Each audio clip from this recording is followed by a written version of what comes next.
Yo, yo, yo, man. Welcome back to another episode of the Stay Off My Grass podcast. You got your boy, Suns fan Randy today. Out here, man. Out here today doing it. And today, the Suns played the Indiana Pacers today with a clean win. I think it was 109-96. A real clean, easy win today.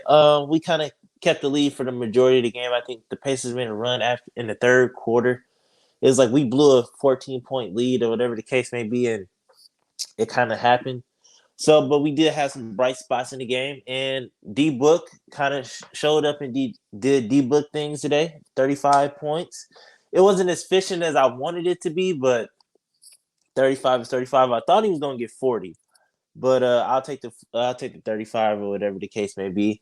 And something that a little concerning. Or first of all, I just want to say like this is what I'm used to. This is what Suns basketball has looked like. We came out there and we started to lock up from the jump. Like we came out all on defense, like locking it up and trying to do that. And I noticed we did the same thing in the first and the fourth, and that's what I'm used to seeing. Like we come out in the first quarter, we lock up, we you know what I'm saying, and try to get the lead early. And then in the fourth quarter, we shut it down and try to lock up and close the game out. So that's something I like to see from the team today. And another person, like I said, I gotta take my hat off to. I was an 8 and 9 believer. I will admit that. I was an 8 and 9 believer, but that boy was going crazy today. 27 points with 12 rebounds. He was that dude today. You know what I'm saying? And he came out and did his thing, hit a couple, and even hit a three. So I was just like, oh yeah, it was just one of them days. But to me, what I think today is like kind of like watching somebody graduate from high school, or like watching somebody grow like right before your eyes. Because I feel like today was like the game where it's just like he gets it. Like to me, I don't know. I could be jumping out the window. I could be a little bit too soon on it, or whatever the case may be. But I feel like today was the day that Ayton kind of like it just looked like he knew what he was doing out there. You know what I'm saying? He looked like he knew what he was doing. He knew where he was at, and he knew how to put it together. So it's just like kind of like watching a kid graduate or watching somebody, you know what I'm saying, grow right before your eyes. So it was just like, damn, like it's finally start to click with him. So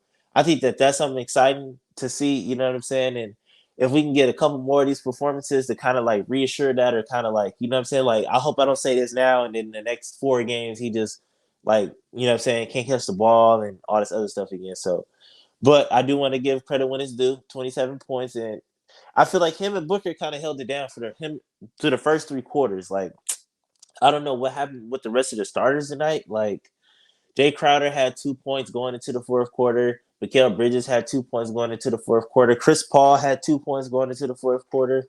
So it was just from the starters, like, even though we was playing defense, and I guess that says something about us to where like all the other starters can have 2 points and we still win the game, or we still like lead the majority of the game, and then D Book and uh Ayton can kind of carry us or whatever the case may be. But in the fourth, Chris Paul did what he's used to, you know what I'm saying? And I don't know how I feel about that. Like, would I rather have an aggressive Chris Paul early, or would I rather have the closer Chris Paul? So I'm still kind of torn in between the two.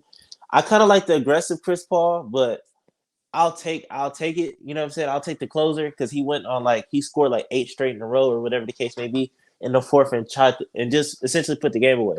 But like I was saying in a couple of episodes ago, I feel like that's something that Booker needs to kind of learn from and chime in and try to figure that out, because I feel like once Booker can start like putting points up in bunches and start, like, you know what I'm saying, going on an 8 point run by himself, a 12 point run, 15 point run by himself, like I feel like that's the next level in his game. But something I did see from Booker is ever since kind of like the Olympics is that Booker's been chiming in on defense. Like he's been real defensive minded, and he just been out there really trying to lock up or whatever. So I think that kind of like the inefficiency on his side kind of comes from like using so much energy on the defensive side. So it's just like I feel like you got to kind of find that balance. You know what I'm saying? Because there's a reason why the Mikal Bridges don't get like leaned on a lot for offense or whatever the case may be, because you know what I'm saying, by the time the ball get to you, you're already tired, and you know how that go. So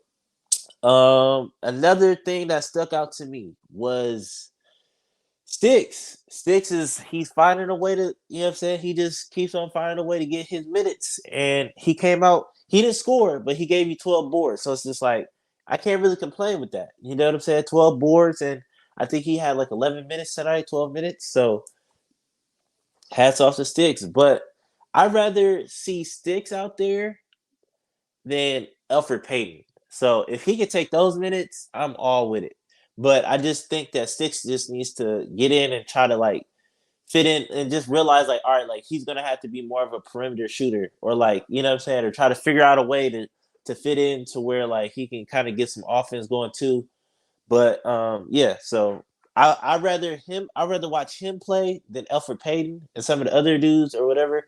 But yeah, so it looked real good. It looked tonight was a real good dub, and also another thing, even though I think the Warriors probably gonna win tonight, but we are number one in the West again. You know what I'm saying? So we can hang our head on that, and you know what I'm saying, walk around with our chest out like we number one in the West again. But and on top of that, we got a little bit of a cushion. We got like a 2-game cushion, so it's just like we could lose a couple games and still be all right. You know what I'm saying? So that was another good thing about it. But a question that I had for everybody, or like just for people, like is was Booker more efficient like with Rubio or with Chris Paul? You know what I'm saying? Because I feel like when Rubio was there, like Booker like would go for like 30, 40 points with like 15 shots. You know what I'm saying? And now it's just like I don't know if it's just the Chris Paul don't really set him up the same way Ricky did or whatever the case may be. But that's something I'm kind of like I gotta really go back and watch the tape and analyze and try to figure out like what was the difference between the two and like why was he more efficient with Ricky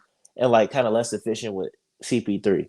So I don't know. That's something that I guess I looked the tape at or whatever the case may be. But all in all, man, it's a good game. We got another one against Detroit on Sunday, another 10:30 game. So hopefully they decide to get up and wake up and try to get it going early and you know what I'm saying, just put them away. So we know what happened last time we played at 10:30. We lost to Boston by like 30. So hopefully they kind of got it.